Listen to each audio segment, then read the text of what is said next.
Welcome everyone to this webinar on Post-16, Pathways Post-16, and information for yourself and your young person. If we have any young people that are attending, we welcome you as well.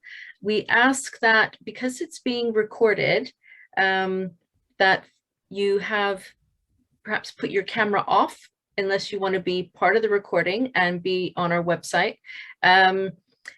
Also, we very much ask for you at the moment to have your mute on so that there's no background noise when Safia does her presentation. But there will be a lot of opportunities for you to unmute and ask questions, and equally at any stage throughout the presentation, you can put your questions as you think of them in the chat facility. For anyone who's not familiar with Zoom, I know most of us are, but if you're not, the chat, if you hover with your mouse, it should be located at the bottom of your screen. And so you can put any queries or concerns in there, and myself and my colleague will address them as the session goes on. And definitely there'll be, like I said, lots of opportunities to ask more questions at the end. So we're still, I think we've finished letting everyone in for now. Occasionally we do get some people who arrive late. I'll just start by introducing myself. My name is Colleen Galley. I work at University of Bedfordshire for the Aspire Higher project.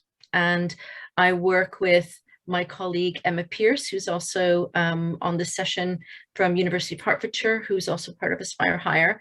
And these webinars that we have been running for the last couple of academic years are in conjunction with another UniConnect partnership called Study Higher.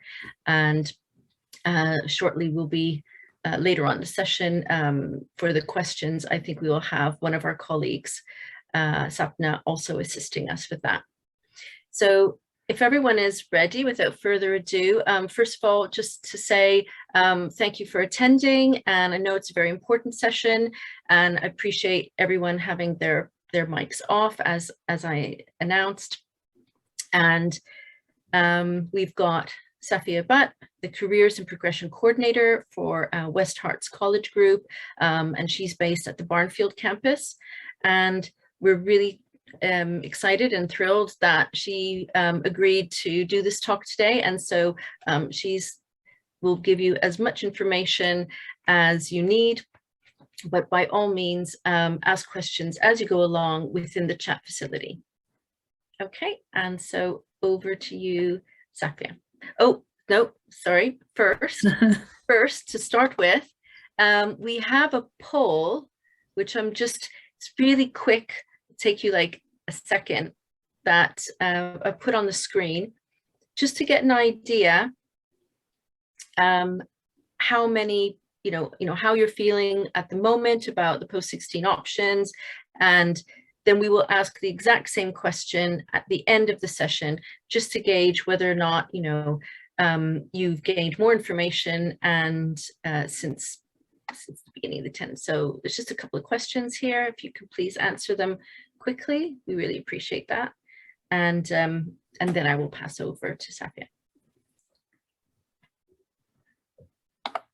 So got 68% that are they're answering the pre-survey poll that we have on the screen. 78% have participated in this. I'll give you another couple of seconds just to fill in. This is just for our benefit to see how much you already know before attending the session, and the same questions will be asked again at the end. So if you could please fill that in, that's really helpful for us so we can improve on the session and also know how much you've gained. So I think we have 86% who've answered. So I'll end the poll now. Okay. And Did we want to share the results, Emma? Or do we?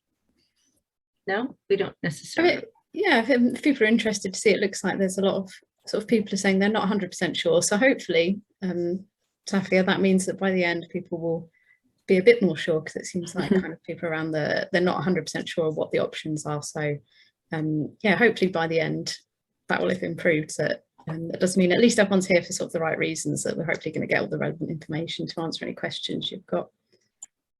Perfect. So without further ado, like I said, we will be monitoring, myself and Emma will be monitoring the chat throughout the session and helping you along, but most of the questions will be taken at the end. Okay, so I will stop sharing the poll. I think it's no longer on the screen, is it? Okay, and so without further ado, I'll hand you over to Safia. Thank you. Okay.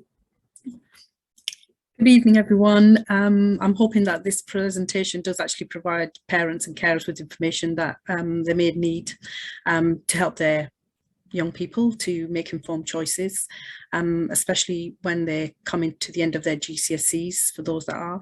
But the learner journey starts a long way before then. I'm going to give you some tips and stuff at the end of how you can start preparing young people and helping them make those informed choices. So I did a course last year, a careers and information advice and guidance one, and as part of that I did some research, and what we found was that it's actually parents and carers who are the greatest influences on young people when it comes to career choices. However, what I also found was that there were not a lot of parents knew where to go and find information from. So I'm hoping I'll be able to give you an insight into what's available after the GCSEs, what young people can start looking at, thinking about, and perhaps you can put a plan together to start just having a look at what's available out there, and maybe planning a journey as to after GCSEs, what the young person may want to study, maybe going on to apprenticeships, what that would look like, or maybe going on to doing A-levels or BTECs. So there are these are some of the potential choices, and these are the 5 main ones that I'm just going to have a quick look at today. But there are lots of ways that, you know, young people through work as well, that they can progress their career. So let's have a look. Sorry, so what we're going to just have a look at is, you know, when do you start planning and when do you start engaging in career conversations, and which is the best route? Like I said, I found that a lot of parents don't realise that there is a lot of information available out there, but where do we actually look for it? And I'm going to just have a look at these different routes with you today. So A-levels, it's advanced level qualifications. They're subject-based qualifications, and they can obviously lead to university, you know, further study, training or work. You can normally study, you know, about you have to normally study about 3 or upwards A-levels, and it's a 2-year course, and they are usually assessed with an examination at the end. So, you know, if an exam-based is what the young person is really good at, this may be the best route for them. And you know, A-levels being a popular choice, especially if, you know, young people are thinking of going to university, especially those who are thinking of doing something along medical or any of the STEM subjects. And I know I should tell you what STEM means, because a lot of people say that they hear all these acronyms and they never know what they actually mean. So that's for the science, technology, engineering and maths. So any of those ones, you know, a lot of the, if the young person is really strong in that, you know, A-level, it's not the only route, like I said, but it's one of the routes that they can actually go towards and to progress their career. However, you know, the specific requirements that you need, you know, may vary across different colleges. I know I said this, you know, up to 3 or more A-levels that you need to study.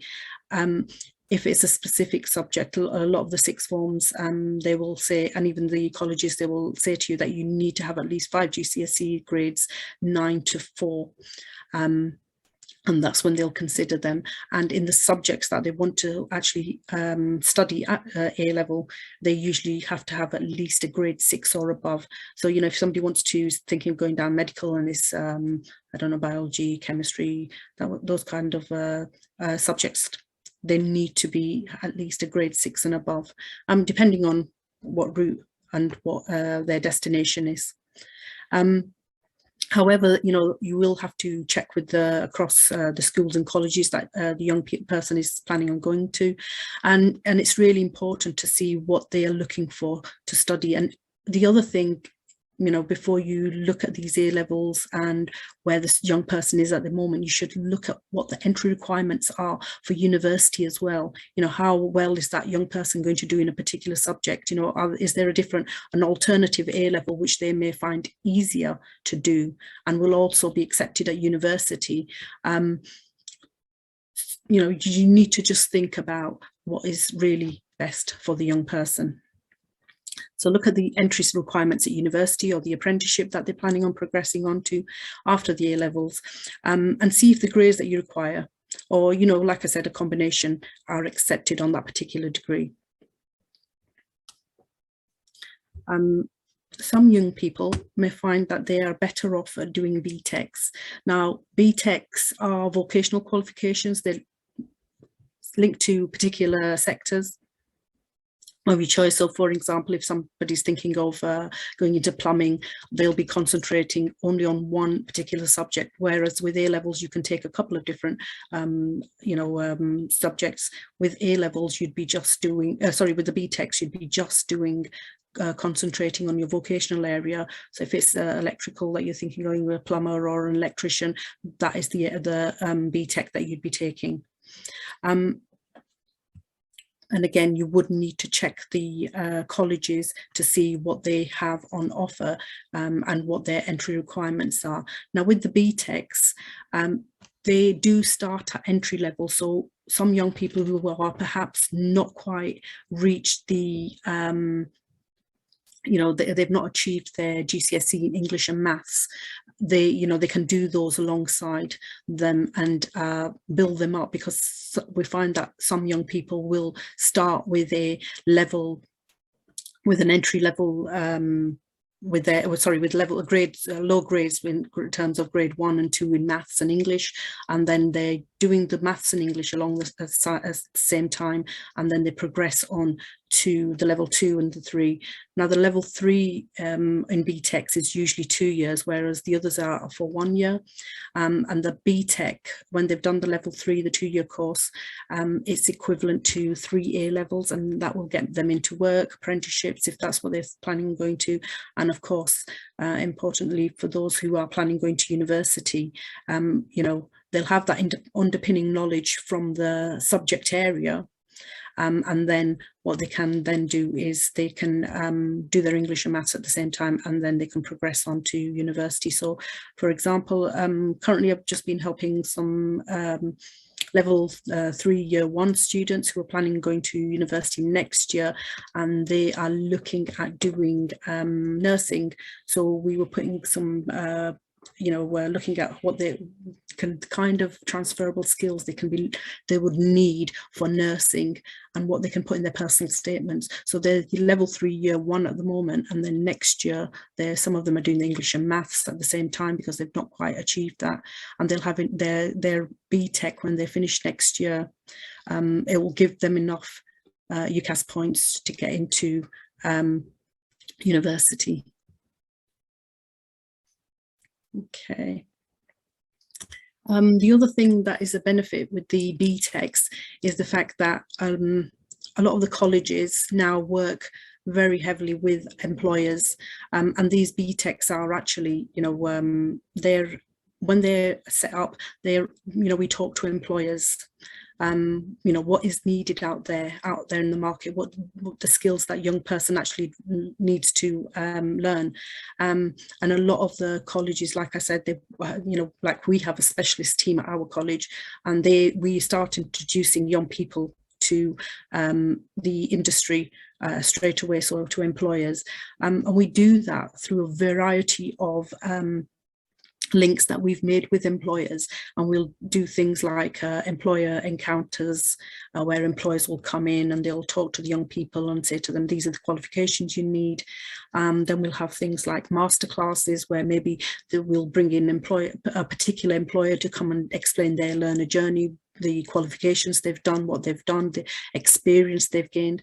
And then from that, where we have all the interaction with the young people, we link them up with work experience or shadowing, and then the young person, you know, would be able to actually go out and have a bit of experience within that sector to find out, yeah, this is the course that I want to do, and this is the area of work that I want to do, or, you know, is there something else that I might be able to do? I mean, one of the employers that we're currently working with is scaffolders. And there is a real low, the employers saying, you know, there are not a lot of people, you know, who are interested in, and they're worried that in a couple of years' time, they won't, you know, have enough people to understand the sector. And then when we were talking to the young people and the employer, they, you know, they were saying that, you know, within 5 years, if you worked really hard within that sector, you could be earning upward of to, you know, £70,000 a year, depending on where you was.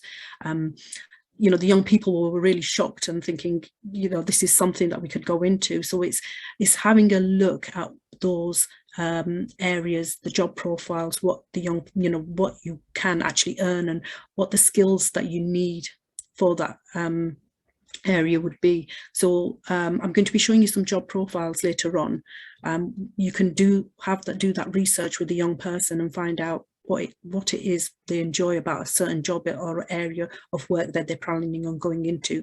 So, you know, BTECs could be an area that, a qualification route for young people, a learner journey where after their GCSEs, that's what they would want to do.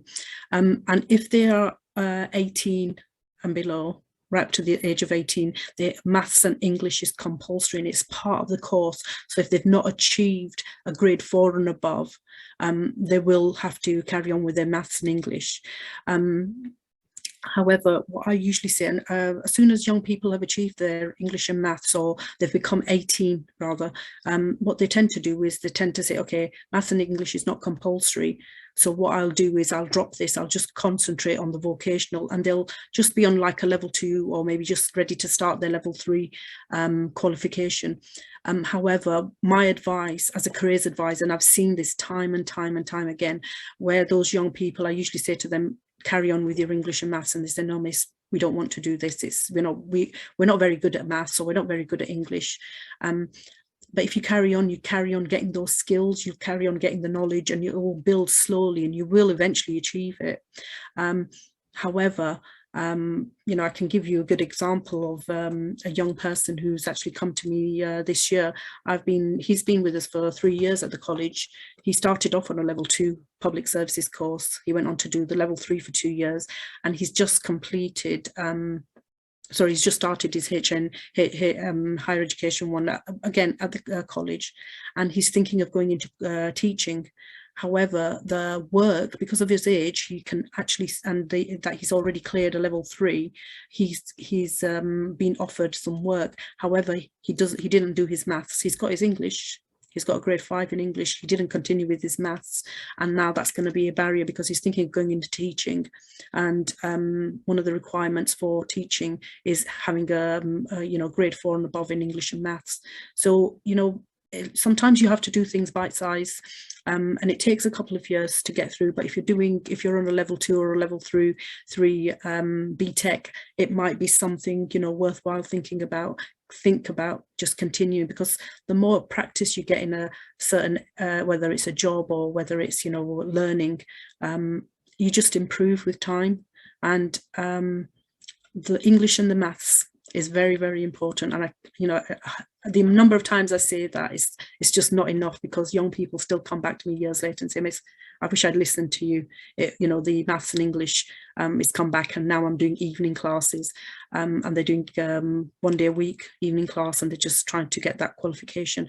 And it's also in future, I've seen people, and some of them are coming back because it's kind of become a barrier. They can't go any further within the workplace where they are. They're not getting promotion because, that is one of the reasons that they can't take a job, or if they can take a job, they're not getting paid the same as somebody else who's doing the same job, because they don't have the English and maths. So it's something that you should think about, and I always encourage young people. So apprenticeships, a lot of young people are always coming to me and saying, Miss, I want to do an apprenticeship. I've done my level 2, I'm ready to go on to a level 3, I've got my English and maths. Apprenticeships is the next step for me. A lot of people, one of the reasons they come and say that is because the motivation is usually the money. And what I usually say to them is, think about what you want from your mode of learning. Apprenticeships are not for everybody, and if you have a look at the statistics, they show you that there's a great dropout rate with apprenticeships. I'm not trying to put anybody off, because I think apprenticeships are really good. However, you need to think, is it the right way of working? So again, if I give you a case study, I have a young gentleman who's been doing a course at the college. He's already achieved his English and maths at school. He's got really good grades. He wanted to go into being a trainer, PE teacher, or teaching, working in a gym or something like that. And what he's actually, because he loves working out and so forth, and mum wanted him to do something completely different, and that was go down the medical route because of his grades being so good. But he was determined, he wanted to come here and do that, do the personal training course. He's been with us for a year, and now he's thinking next year, he's only done the first year of the level 3, and he's thinking second year, I'm thinking of going on to an apprenticeship. However, he's not able to structure himself enough to carry out or complete all his work on time. He keeps missing lessons at school, at the college. We've put a lot of help and support, which is always available at all the providers, a lot of the sixth forms and the colleges. There's always a lot of support available there. However, he's not somebody who would be able to do both at the same time. So when I put to him the fact that apprenticeships, I said, okay, so you're thinking about an apprenticeship, you'll be working Monday to Friday on apprenticeship, 9 to 5. When are you going to have time to do your assignments? You won't, like college, be able to have the time in college. You have to find the time yourself. At the moment, he's enjoying his personal life in terms of all the socializing he does, going out with friends, which young people do enjoy. So you need to find that balance and make sure that the mode of learning that you'll be doing after GCSEs, or after you've done a year or two at college or FE, think about, am I setting myself up for the right career path, the career route, the learner journey? Am I going the right way? Do I need to be more focused on maybe going to college and doing an A level or a BTEC, or is an apprenticeship the right way for me? So it's a good idea just to think about those and have those conversations with the young people as well. I mean, some people are really practical, and they can really jump straight into a job, have a job at the same time, and they're catching up, they're up to date with all their assignments at the college. So time management, you need to really think about that. Some people think about apprenticeships and they think, okay, I want to do an apprenticeship, but they may not be quite ready. So there's something that they would be able to try, is like a traineeship. And that basically, a traineeship is a course, with a work experience. It kind of gets you work ready for an apprenticeship, if that's what you want to do. And it's just like an entry-level course at the college. So we have the entry-level courses that I mentioned, the BTEC ones, in the previous slide. Let me just go back. So like I mentioned, the entry level, the level 1, you know, those are the ones, the courses where you've not quite achieved your GCSEs. It's the similar with the traineeship. They'll help you with the soft skills. You'll be able to do your English and maths at the same time. And then it's usually, it can be from 6 weeks or up to a year, but they usually are 6 months traineeship courses. And some, but it is working as well at the same time, and it's work experience that you're not paid for. The progression for these are usually straight into an apprenticeship, and sometimes if an employer sees that this person is somebody who we'd like to continue with us, to work for us, what they will do is they will take you on as an apprentice, which is really good because it gives them the chance to mold you and train you into what they want for their organization. So you're gaining skills and all the skills that you'd actually need to work for them.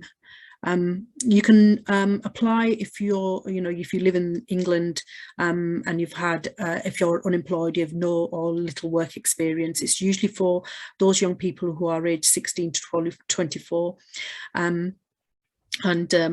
You know, you can carry on and go, including the apprenticeship, go right up to a level 3 as well, which is, like I said, equivalent to A levels. So that's the advanced apprenticeship. Then we have the higher apprenticeships as well. Now the higher apprenticeships are the level 4, 5 and 6 and 7. And then the degree apprenticeships are the 6 and 7. So, you know, you may be ready for an apprenticeship if you already have some work experience. You know, I know you can go, there may be someone who may, perhaps you're working part-time for, and they may be happy to take you on as an apprenticeship as well, as an apprentice rather, as well. So it's something that you just need to have a look at, but it is, you will have to be, you have the employer, then it'll be linked to a college or an education provider, and at the degree level and higher level, it would be a university. And then you, with the degree ones and the higher ones, those have kind of been developed to address the skill shortages in the UK. You know, it's 16-year-olds can usually start at a level 2 apprenticeship.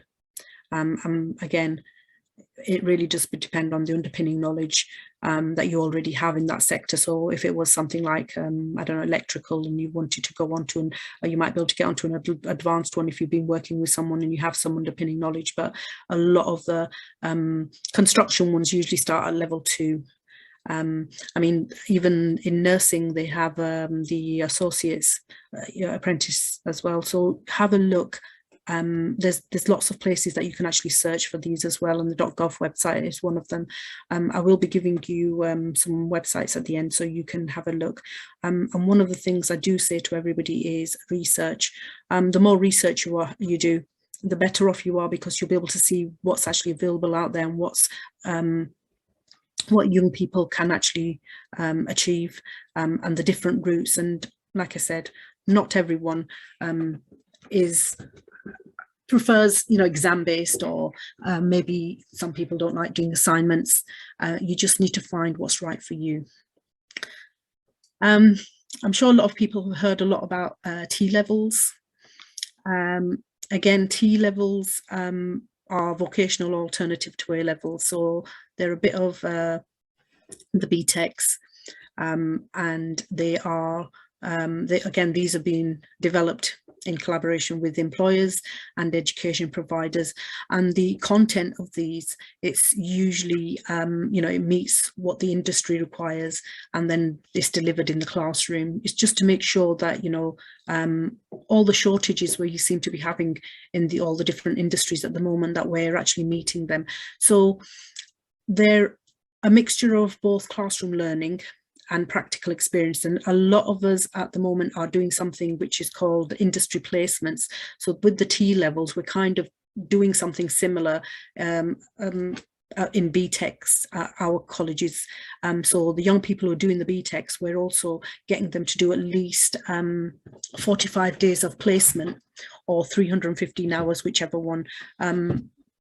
is a shorter amount. But what happens is with the T levels, you do need to have an employer. And with our employers, again, it can then progress you onto an apprenticeship, a degree apprenticeship, university and work.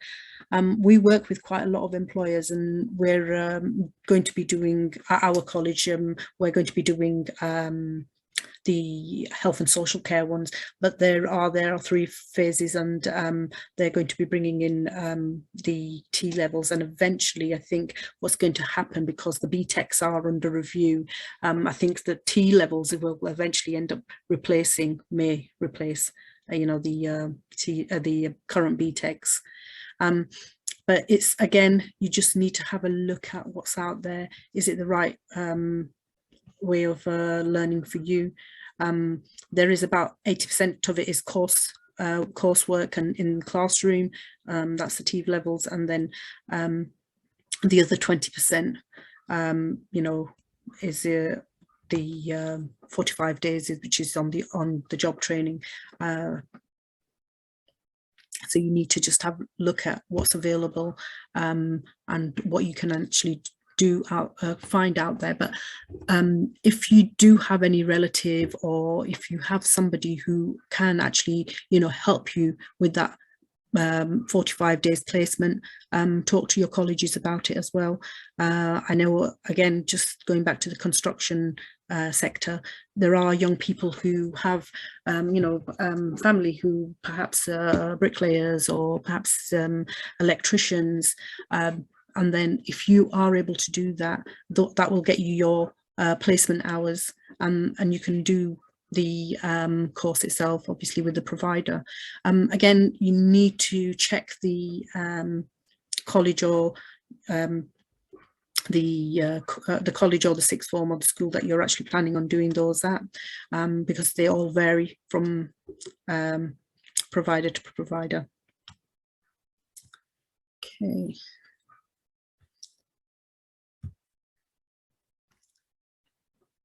Okay, so HE degrees or degree apprenticeships, you know, a lot of the degree apprenticeships are relatively new to Apprenticeship Suite. However, you know, it's kind of what they're offering you is your earn while you learn, you know, to a bachelor's in science or a BA status.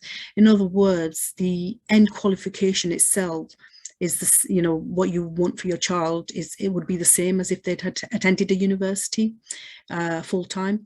The difference would be that obviously they wouldn't have a debt, which a lot of people worry about. However, you know, they would also be able to get the skills from the actual work placement as well. But saying that, there are a lot of degree courses, and you know, these degree courses themselves have come a long way now, and they've developed so much over the last few years. I mean, for example, there's a whole world of experience that you can actually achieve from the degree courses themselves, in terms of, you know, there are some, for example, with the sandwich year, where you where the university themselves would arrange a year in industry, and you know, that would gain you the industry experience for some, you know, really very reputable companies, and it gives the young person the opportunity to build up an industry experience and, you know, network, and to develop links so that they can find work more easily. And that 1 year in industry, so how it would be you do 2 years on your degree at the university, 1 year in industry, which would be a sandwich year, and then you'd go back and complete the course at the university. Where I've been working with some of the business students, and they've applied, and obviously they are our alumni, they'll come back and they'll speak to us of what they've actually achieved and where they are at the moment. And the ones that have actually gone into the 4-year courses are finding it a lot easier to find work as well. You know, some of the companies offer them, they're molding them, the young person, you know, to give them their company ethos and their working directives, so that when they have finished, they can, you know, some of them will actually say to them that, okay, let's take you on. We have this role for you to offer. Once you finished your degree, you've done your final year, come back. So it isn't, you know, an opportunity. And I know one young chap a few years ago, he worked in, he did a finance course, and then he was actually offered by the company to carry on working for them and do his final year, some part-time or something. I can't remember what the actual end agreement was, but, you know, he carried on, and that again, doing the degree course really benefited him because he'd done the 4-year course. But what I do want to say is that when you are thinking about this, all of these different offers that you can actually do, or the different routes that you can take, you should always look at the end as well. So have a look at what you'd need at university level. So some young people think, okay, I can easily get into university once I've done my A-levels or once I've done my BTEC course. But remember, each course has an entry requirement, and each university has its own entry requirement. So you might be applying at a university, you know, in London, and their entry requirements may be higher than those, you know, other universities. So you need to have a look at the ranking of the universities, have a look at what they have on offer, what the entry requirements are, and then kind of work towards those when you're looking at your you know, the whole of the learner journey in terms of which courses you want to do, which combined A-levels or which BTEC you want to do to actually get to your university degree role. So next thing I just want to ask is,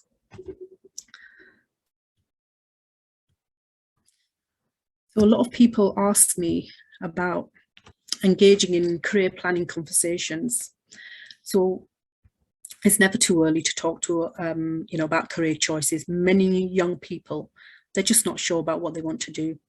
And it's okay, because they are young and they do change their minds. And trust me, as a careers advisor, I always say there are 2 very busy times of the year for me. One is in September, when students come in, usually from school, and they're ready to, they've started this new course, and from the 2nd week to the 4th week, it's just non-stop. Miss, I want to change my course. This course is not what I thought it was. Miss, I've just been told that I have to, I want to become a nurse, but I've just been told I have to do personal care, and it's not what I want to do. You know, they don't research enough to know what the whole job is going to entail. So we need to make sure that those conversations are happening really, really early on. And then at this time of the year, again, a lot of young people, they've done a year of a course, and they're saying, this, I've got this course, but I completed it because I started it. It's not what I want to do. What else can I do? It's having those conversations with them. And some people, you know, they do change their mind several times. And like I said, some even after completing a whole year of a course, they'll just come and they'll say, no, actually, I've been working as well, and I just want to have decided that I want to have a career in something completely different. And what I always say to parents is accept what they want to do. And the reason I say that, because like I said right at the beginning, the research that we did, we found that a lot of parents not just influence, but sometimes we try to influence to the point that we say, this is what you're going to be doing. So we need to accept them and encourage them to do, you know, by being involved in, you know, work experience sector, get a feel of what they, you know, what it's going to be like on a daily basis on a particular job role. And you know, like I said, the young chap I mentioned before who wanted to do the sports, him and his mum, they came to a compromise in the end, because he wanted to do an apprenticeship. He changed his mind. He went back. He's come to continue with the sports course, and what he wants to now do is he wants to go down his science was very, very strong. He's got really good maths and science, and mum wanted him to go down the medical route. But like I said, he did some work experience, and he's now, what he wants to do is he's thinking of going into physiotherapy. So mum and him have kind of found a balance where he's going down the down something which is a bit more medical. However, he's still doing something at the end of it. He wants to be a sport physiotherapist, and who knows where that's going to take him. But you know, there is always a compromise, and you need to listen to the young people as well. Young people nowadays are very, very innovative. They use modern technologies, some of which, you know, they just they leave me behind. And I used to teach IT, and you know, for them, a lot of them create a career for themselves. You know, with all the social media, the various platforms, they gain so many new skills. They can easily make a success and bring something new, you know, be very innovative and invent a new trend or something. So it's good to let them explore as well. Have a look at what's out there. It's really, really, really important to research. And I use that word a lot with a lot of people, young people, when they're thinking about what they want to do. You know, think about, how can I climb my career ladder? Think about all the options that I've just spoken about. There's no one way of climbing a career ladder. And I'm sure lots of people will say that, and probably a lot of people listening in today will have had several different career changes, or I mean, I've had like 3 or 4 different career changes in my life as well. And then, you know, researching, it's really, really important. It's one of the vital aspects of that. Okay, what I'm going to do is I'm going to just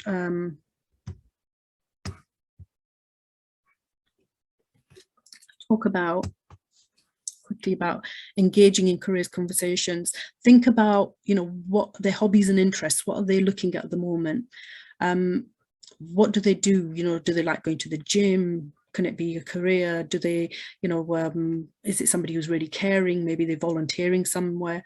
And if they're not, think about taste of work experience. You know, ask a friend or a family for support. If there's somebody who is maybe working as a nurse, maybe they can go in and shadow them.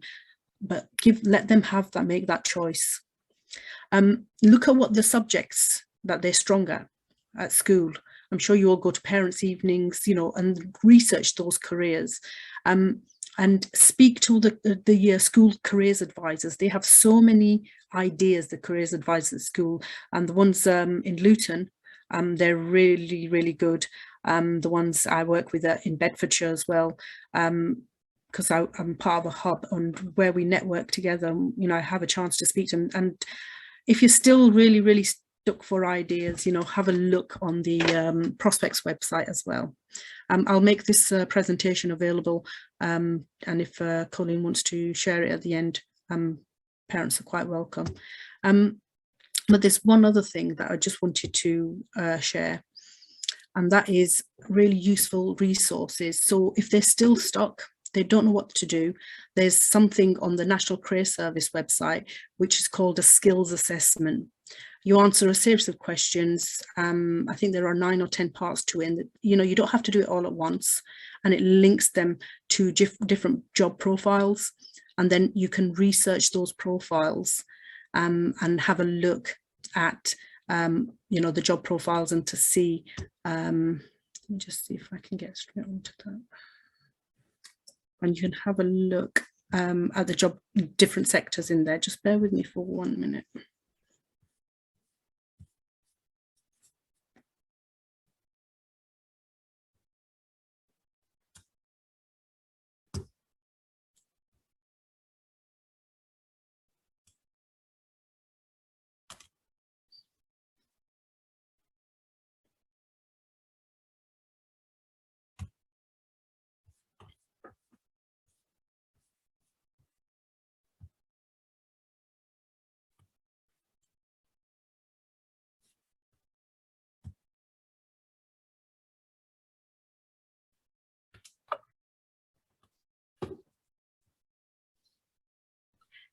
I think if you stop sharing your screen and then share the website. Just trying to get to the Perfect.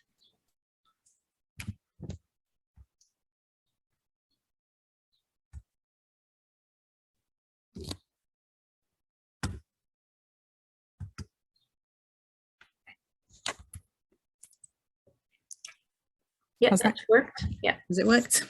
Yes, it has. Yeah, thanks. Okay, thank you.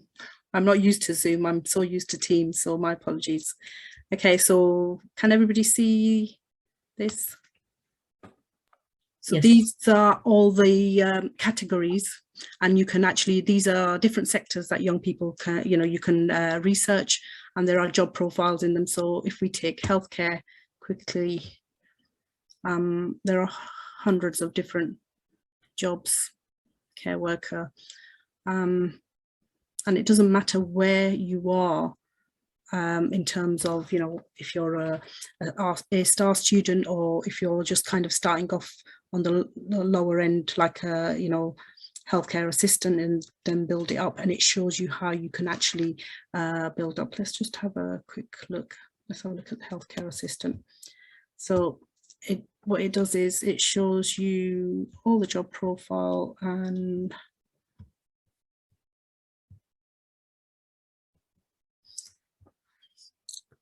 average salary, and then these 5 sections.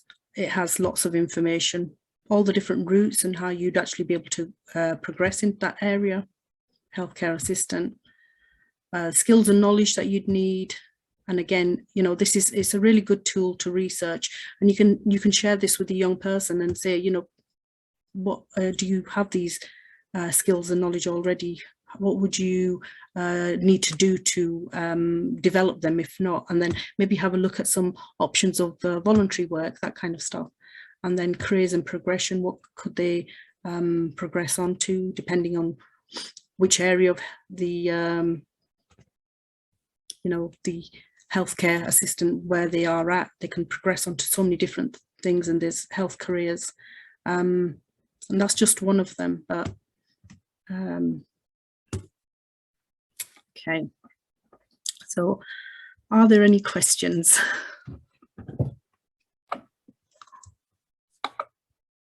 So looking in the chat, and first of all, thank you so much for the really informative and in-depth discussion.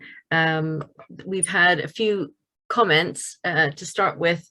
Some people wondered why their young person doesn't have this information from school. I believe it in my opinion, from my knowledge of schools, sometimes they introduce it at different times in different year groups. So I'm wondering what your... So I have this question a lot from parents, especially when I'm doing open evenings, when they come to the college. And when I start questioning the young person, I say, do you know who your careers advisor is? And they'll say, no, we don't have a careers advisor. Then I'll say, okay, so the person who helps you with, PHSE, and they'll say, oh yeah, that's Miss So-and-so. And I'll say, yes. And I'll recognize the name because obviously I work with the schools and the hub. And I'll say, okay, so what kind of information does she share with you? If you have these conversations with the young person, you'll find that sometimes they don't associate it with careers advice, or they don't associate it with the careers advisor at the school. But like I said, every school has a careers advisor, and trust me, the ones who I work with and our careers hub, and both in Central Beds and in Luton as well. We have a lot of them, and they work really hard, and they're always saying, oh, how can we get the parents engaged? And that's one of the things we're looking at now. But go and ask the school yourself. Sometimes, young people are given so much information during the whole of the day. They don't realize, they don't associate it with careers advice. And it's the same at our college as well. We've actually now changed it. We've put it under a branding, the gap. And all the young people come, and if they want to, they now know to associate careers advice with the gap. And that's what a lot of schools are doing as well. Yeah, it's a really good point, because yes, all schools nationally would have a careers lead. That's right. They may have a careers advisor also attached to that school. Either it's someone external that comes in, or someone that's actually employed by the school. So ask the careers lead, look on the website for your school. If not, just ask when you're next in school, or send an email to the admin people. They'll be able to point you in the right direction. Yeah, they should do, because schools have Gatsby benchmarks which they have to meet, which is careers advice. So they should be, or will be, providing this in some form. But as Colleen and Safia said, so I go into schools a lot, as part of my job with the university to actually supplement some of the careers program that schools do, as Colleen does. And sometimes students don't connect it to, they'll be like, oh yeah, we had that talk from that person, but they don't connect it to they're actually having that careers advice. Or I think sometimes they'll think, well, I don't want to do that, so they kind of they think they don't want to do something, and then actually they get a bit older and go, oh, actually maybe I did want to go to university, I thought I didn't at the time when the university woman came in. So they kind of don't think about it. Yeah, it's difficult. I think it's worth speaking to the school maybe to ask who their careers lead is, if there's any sort of resources and things, or what sessions. And the career leads are, because of the GATSI benchmarks, which is a government requirement, and it's something that Ofsted looks at. So, you know, if you look on the school websites, you will find that there will be a section for careers, and you will have the careers lead details on there. Definitely. Now, the next, I can go in order or by theme, but the next question, and by the way, if anyone would like to put your hand up, because you can, usually that's at the, is that at the bottom or is that at the top? So you can put your hand up on Zoom. On Teams, it's usually at the top, but you can unmute if you wanted to expand or when we're asking your question. So the next one was from Sarah, who said, so what BTEC level do you have to attain to get into university? Now, I think that Safia, as she went along, she answered this, but the question was, is it level 3 or level 4 or 5? Okay, so maybe it was a bit confusing because I put level 4 and 5 on the BTECs, and the reason for that was just one of the progression routes that they, you know, some of the young people do go on to. But to get into university, at the college that I work at, we do BTECs, and those BTECs, and they just do one which is specific to their subject, to where they find themselves going in future. So for example, health and social care, they'd just be doing one BTEC. It will be 2 years at a level 3, and they'd need to have the 2 years to gain enough UCAS points to go into university. But this can vary from student to student, depending if they've done any other BTECs or any other A levels and they're doing top ups. So again, it's something that you would need to just have a chat with the a careers advisor as well. But it's usually a 2-year BTEC level 3, which will get you into university. Great. The next question, I don't know if Emma, did you want to ask the next question on apprenticeships? So yeah, there's a question from Kirsty. Says, do they not split the learning on apprenticeships? So 4 days in work and 1 day in college. This is an interesting question, isn't it? It is, because a lot of the apprenticeships they've changed. They do, in some places they do have the 1 day in college. Some, depending on the apprenticeship, you'll find some assessors will come out, and what they'll do is they'll see the young person in the workplace, but it's not like a weekly you know, session where they attend. And it depends on the level of apprenticeship you're doing and the type of apprenticeship. They vary from provider to provider, depending on how they work. So it might be once a week or maybe once a month. So I can give you an example. We have apprentices who are young people who've joined our apprenticeships that we offer at the college. They may be coming into the college once a week to do their course. We have staff, for example, who are doing apprenticeships. They once a month they attend their apprenticeship, and that is you know, just once a month. They'll do the studying, then they'll be given the assignments, and then they'll go away and do them. But it really does depend. You'd have to look into the particular apprenticeship and find out more. Hope that answers your question.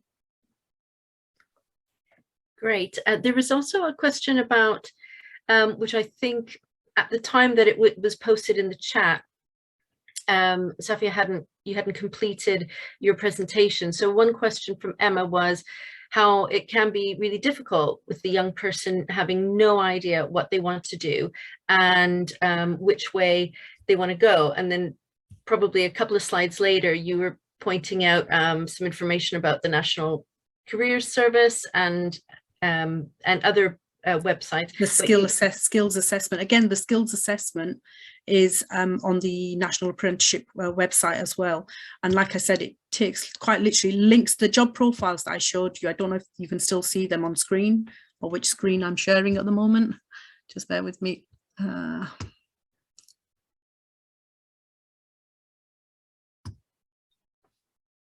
Okay, can you see?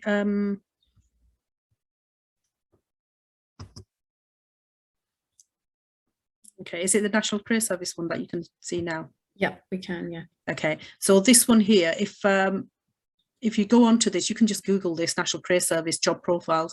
And when you come into here, this is the skills assessment. Like I said, it'll ask them a series of questions, and depending on their answer, depending on the way they answer them, their likes, dislikes, what their interests are, and so forth, they can discover their own career paths from this, different jobs that they may be interested in.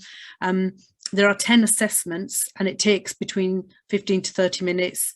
And then you can just build it up. It will generate a report for you, and you can save it to your email, and then you can just go back into it. It's not something that you can do, you know, you might want to do it in like 5 or 6 goes rather than all in one go. But it's just like it'll ask them their dislikes, the jobs they don't like, the jobs they like, and then it'll start asking them a series of questions, and depending on their personality, what their interests are, they'll match them to several different jobs. And then if I go back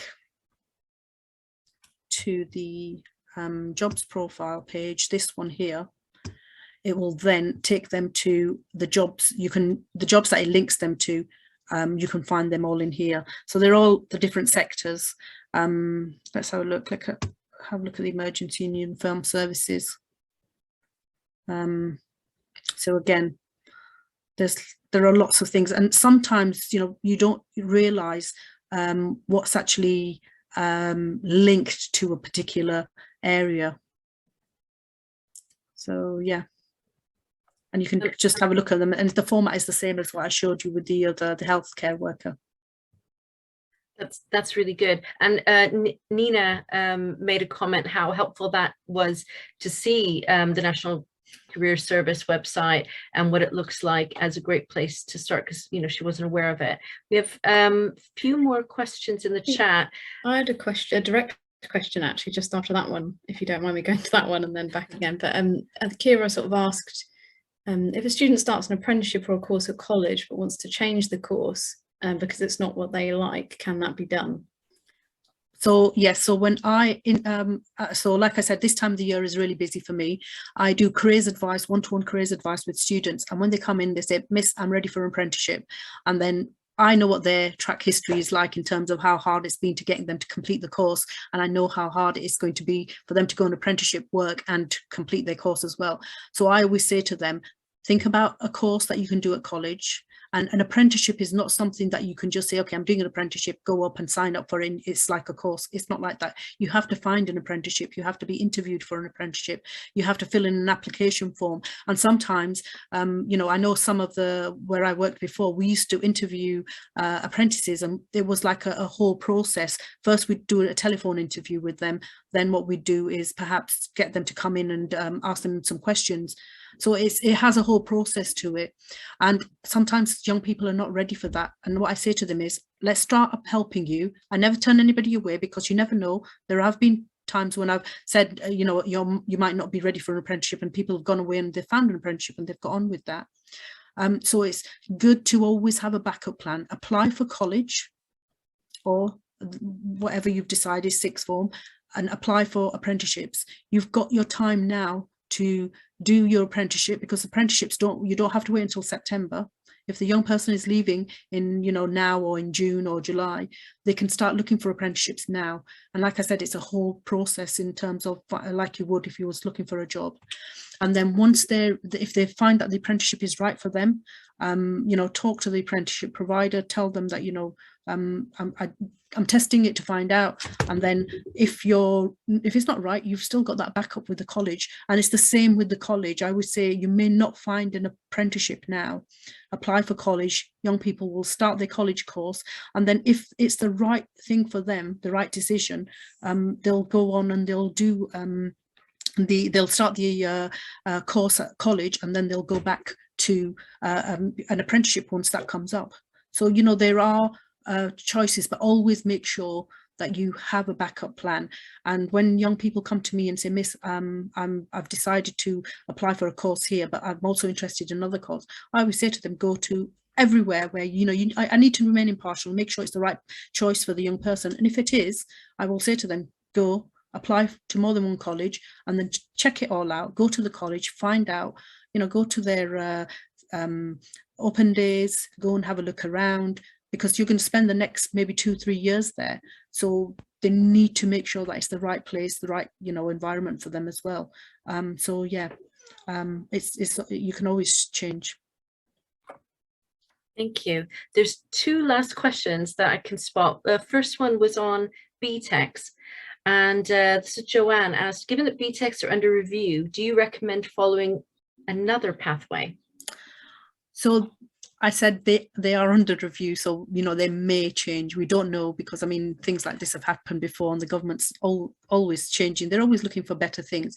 But I mean, there's nothing, they're not devaluing BTECs. What they're, you know, they're just having a look at better ways that, you know, young people can learn, and make sure that they have the experience as well. But like Kai explained, and a lot of colleges, well, most of the colleges that I know work very similar. We have, like I explained, we have GAP, and GAP for our college group is the it's kind of like the branding for anything to do with careers, to do with work experience. And if anybody, our work experience, so we have an employer liaison, and what she does is she goes out, and we have over 700 employers that we're working with, and she speaks to the employers, we do master classes. So I wouldn't say that, you know, the BTECs are downgraded or anything, because all of what they're planning to do is going to evolve. The BTECs are going to eventually evolve into these T levels, if that's the way the government is seeing it. That's how I see the government seeing it. But you know, they are going to eventually evolve, where they're going to have the learning and they're going to have the experience, because a lot of people were leaving, they didn't have the experience, they were finding they're finding it hard to find work and so forth. So I see it evolving, but I wouldn't say to somebody that, no, leave that. If that is your preferred mode of learning, I would go down, because that's what's available at the moment. And like I said, sometimes the government changes their mind and says, actually, this is not working, so we're not going to pursue this further. And once, you know, though over time, sometimes qualifications do change. Once a young person is registered on a course, that course will run, or at least that group will run until it's completed. They're not just going to pull the course partway through. And equally, BTECs are very well respected by employers and also universities. So one question that I'll let Safia answer, but it's quite straightforward. It was about how A levels, is it A levels or AS or both? And okay, so AS levels, they've stopped those. It's A levels, and with the A levels, they are they're the 2-year course. Is that what have I got that right? Is that what they're asking? Yeah. Okay. There's one last one about apprenticeships, but I want to make sure that I put the poll up before the last question. And for anyone who was here right at the beginning, we had a poll to gauge, you know, how much you already know. So really appreciate you to, so that was the pre one.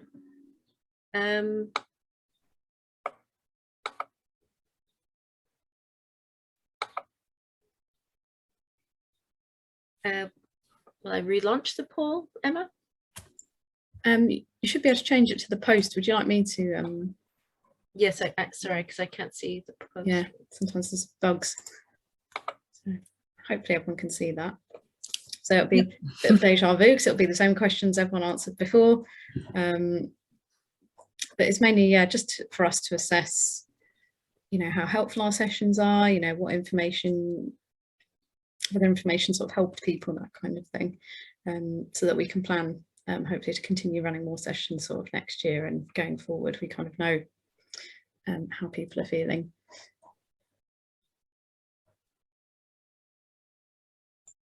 Thank you, and thank you. We really appreciate you answering the questions. So we can see that 72% have participated so far. Just give you a couple more seconds to answer that. I think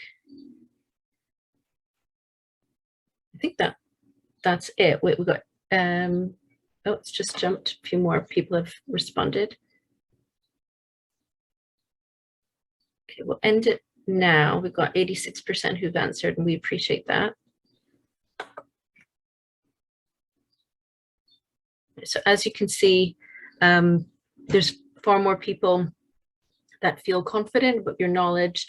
And like Safia said, I mean, as you go along and you're talking to your young person, you will gain more knowledge yourself and do a bit of research. We'll be sending out this presentation, so you can check some of those websites, and then they may lead also to some other websites that you might want to look at. My email address is on there, and like I said, I'm very busy at this time of the year, but I mean, come June, June time, end of June, July time, it kind of calms down. And if anybody has any questions, you know, you're quite welcome to send me them. I'd be happy to direct you, or, you know, signpost you to whatever I possibly can. I'm also actually going to post a link to the website Aspire Higher in the chat as well. So Colleen and I work together on sort of a joint project with sort of multiple universities to sort of give out impartial advice and guidance. So we're actually on there in the chat. So if you ever get another question that pops up, as Safia said, feel free to message her, but also you can go onto that website. There's lots of free resources, and also the opportunity to ask us questions directly as well if there's anything that we didn't cover today, or just another question that pops up at a later point as well.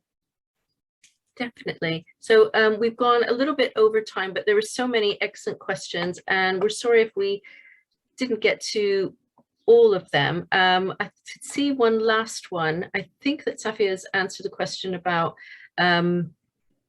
apprenticeships and when to apply, because that's like applying for a job any time of year. The last one was about universities valuing A levels more than BTECs. So probably all three of us would be able to answer that question, and by all means add some details, Safia and Emma. I would say it depends on the course. That's how I would answer that. There are some university degrees where there is, and especially some of the more competitive courses, something like medicine to become a doctor. Not all medical degrees, but specifically ones like medicine, that they could at times favor A levels over BTECs, but it really depends on the subject and the university that they're applying to. But Safia and Emma, what would you like to add? I would agree with that, and like you said, you know, and I mentioned it in thing as well, a lot of the STEM, those young people who do this STEM, but BTECs are just as, you know, valuable as well, and they do accept them. Sometimes there are different routes, and young people, it depends on the young person as well. You know, they may not be ready for A levels.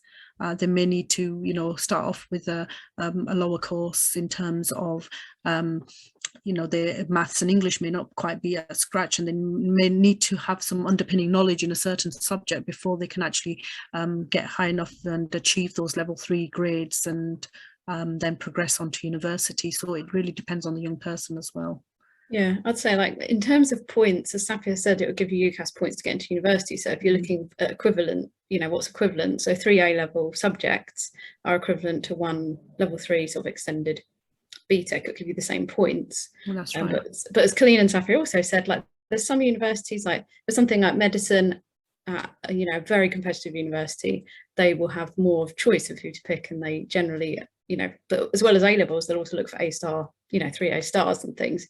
But if they're sort of generally, you know, looking at general universities and general courses, you have equal chance. They can't really discriminate on that. If you've got the points, you've got the points. But if it's something like medicine or veterinary science, something that's one of those really competitive, but again, very high, even a lot of A-level students don't qualify for those. So it'll be, but again, there are also specific, you know, helpful routes through apprenticeship or some BTEC routes into those careers that are just a bit more roundabout, but I think the best thing to do really is go to the UCAS website actually, because you know, click on courses you're interested in or students might be interested in. You can see the entry criteria and they'll actually list which BTECs or which A-levels they accept and what sort of grades they're looking for, and then you can get an idea what route might be best for them. That's right. Thank you very much, everyone, for attending. Thank you again, Safia, for this really informative session. It was so informative, and all the great questions that it generated, that we ran about 10 minutes over, but it was really worth it because everyone had a chance to find out the information they needed. And of course, as we stated, you can follow up by either emailing Safia or going into the chat facility on our Aspire Higher website.